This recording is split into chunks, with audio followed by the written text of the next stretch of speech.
Magandang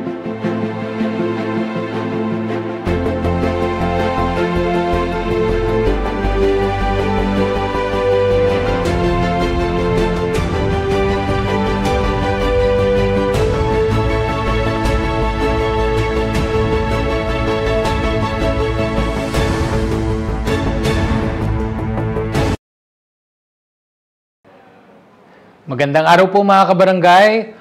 Welcome to this week's Kapitan's Report. So, kamusta po tayo mga kabarangay? Sana lahat po tayo ay maayos ang kalagayan, no? Maayos ang kalusugan, no? At overall, no? Sana okay naman po tayong lahat.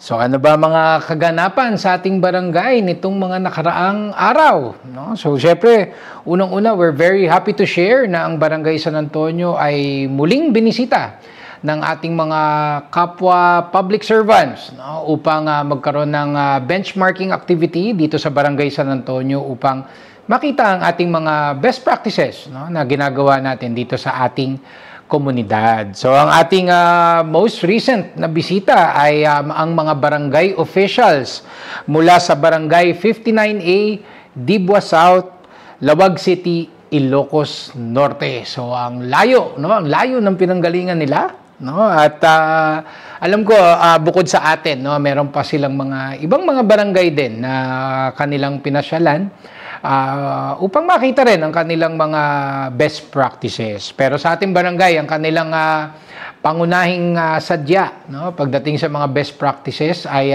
kaugnay sa health, environmental protection at ang mga youth activities natin. Siyempre, hatid ng ating sangguniang kabataan. So, ang aking pagpapasalamat, siyempre, kinakagawad Justin Galang, SK Chairman Justin Garde, at sa ating barangay nutritionist na si CJ, no, na nagkaroon sila ng mga presentation, no, at na-share nila ang ating mga best practices dito sa Barangay San Antonio kaugnay ng mga committees, no, na nabanggit po natin. Siyempre, nagkaroon din ng magandang talakayan at Q&A.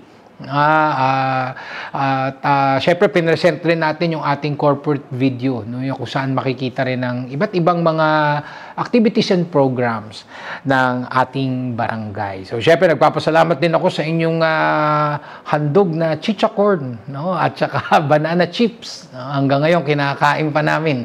No, maraming salamat sa inyong generosity. So, again, maraming salamat sa inyong pagpasyal at nawa ay marami kayong natutunan. No, at sana'y naging makabuluhan ang inyong benchmarking activity sa Barangay San Antonio.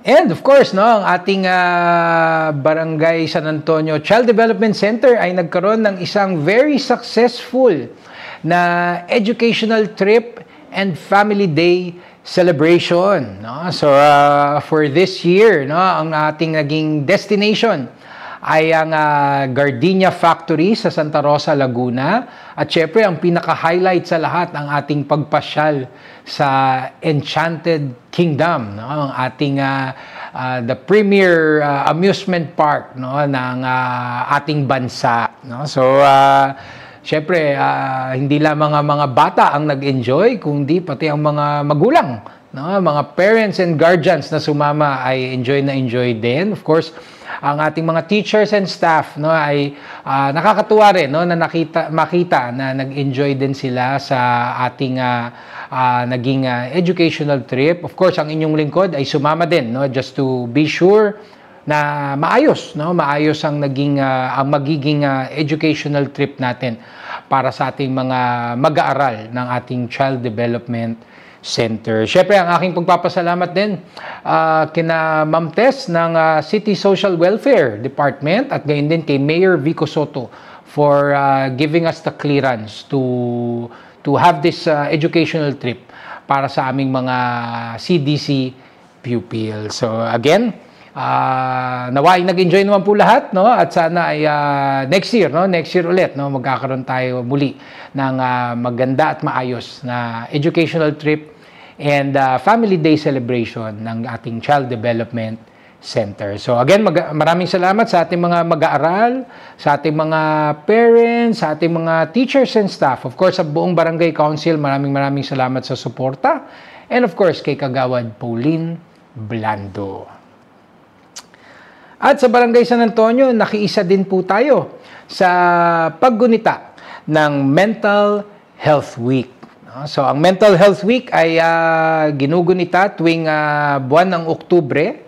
No? At of course, nagkaroon tayo ng initiatives in collaboration with the Pasig City Local Government. Particular through our barangay nurse na si Nurse Nitz Hardman. At syempre, objektibo ay magsagawa ng mental health activities, no? Mga activities na tutugon sa mental wellness, no? So ito isang araw lang halos tinapos, no? Isang pasadahan lang na nagkaroon ng mental wellness talk, nagkaroon din ng Zumba sessions, no? And ang maganda diyan ay nagkaroon ng chair yoga courtesy of our Nutrition Foundation of the Philippines student trainees, no? Which brings me syempre sa ating NFP student trainees, no, na nag-courtesy exit na rin, no? Mahigit isang buwan din silang nandito upang matingnan ang ating nutrition programs at makapag-propose sila na mga programang pang-nutrisyon, no, para sa ating mga kabarangay. So ako'y nagpapasalamat sa ating NFP student trainees, no, for helping us, no. Kahit ang dami nilang naging involvement, no, dito sa ating barangay. Akalain mo pati sa mental wellness ay naging bahagi din sila at malaki rin ang kanilang naiambag, no. Maraming salamat din sa inyong mga iniwan na mga suggested nutritional programs, no, na I'm sure ay aming ma-adapt din dito sa ating barangay. So sa ating mga kabarangay, no, wag natin na isawalang bahala lamang ang ating mental wellness, no. Of course, it's important na personally, no, ay gumawa tayo ng iba't ibang efforts upang matugunan ang ating mental health, no. Andiyan ang mga hobbies, no, yan mga exercise, no, yung mga reading materials, no, patungkol diyan, no, syempre para nalalaman din natin ang estado, no, ng ating mental wellness, and of course most important of all, no, ang ating support system, no, ang ating mga kaanak, mga katrabaho natin, mga kaibigan natin, no. Yan ang isa sa may mga pinakamalalaking ambag, no, para sa ikatatatag ng ating mental health.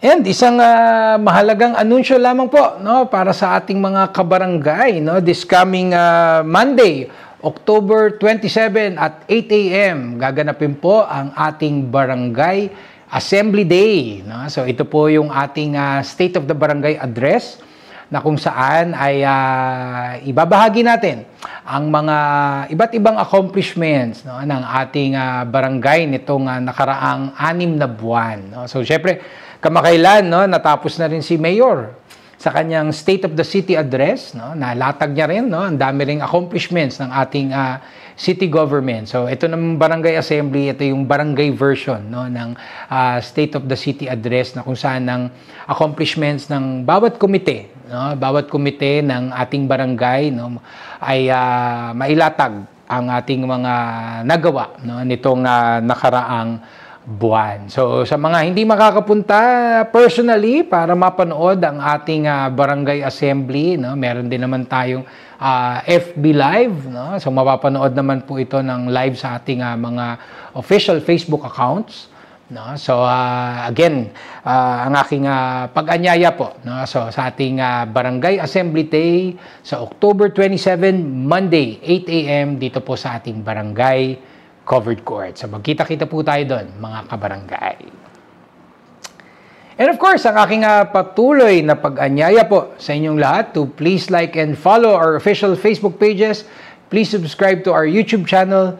Please join our Viber community group, and please do regularly visit our official website, sanantonio.pasigcity.gov.ph, para lagi po tayong updated sa mga kaganapan dito po sa ating barangay. So again, ang aking pagpapasalamat sa ating mga katuwang sa pagseserbisyo, ang ating mga barangay employees, the barangay council, our SK council, no? Syempre, lahat tayo naghahanda na para sa barangay assembly, no? At alam ko dahil sa ating pakikipagtulungan, no, marami na naman tayong maiuulat, no, ng mga accomplishments natin. So, syempre sa ating social media team, maraming salamat po sa inyong patuloy, no, na trabaho upang mas maging informed, no, ang ating mga constituents. So, syempre, ang aking pagpapasalamat din sa ating mga partners, collaborators, mga stakeholders natin, no, na patuloy na tumutulong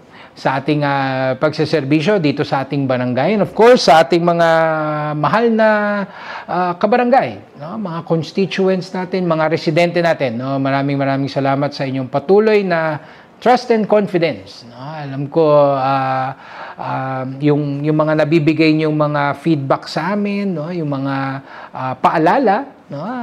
Malaking tulong po ito, no? Na para mas lalo pa naming mapaganda ang aming serbisyo dito sa ating komunidad. So again, ang aking pagpapasalamat po sa inyong lahat sa inyong pakikinig, and rest assured that BSA will continue to do its best upang ihatid po ang tunay na service with a smile para po sa ating komunidad. So sa ating mga kabarangay, no, patuloy lamang po tayong magdasal. No, there's so much to be thankful for. Siyempre marami rin po tayong dapat ipagdasal sa pamamagitan ng paghiling, no, ng ating kaligtasan at maayos na kalusugan. So sa ating mga kabarangay, ingat po tayo lagi. Stay safe always. And may God bless us all. Thank you.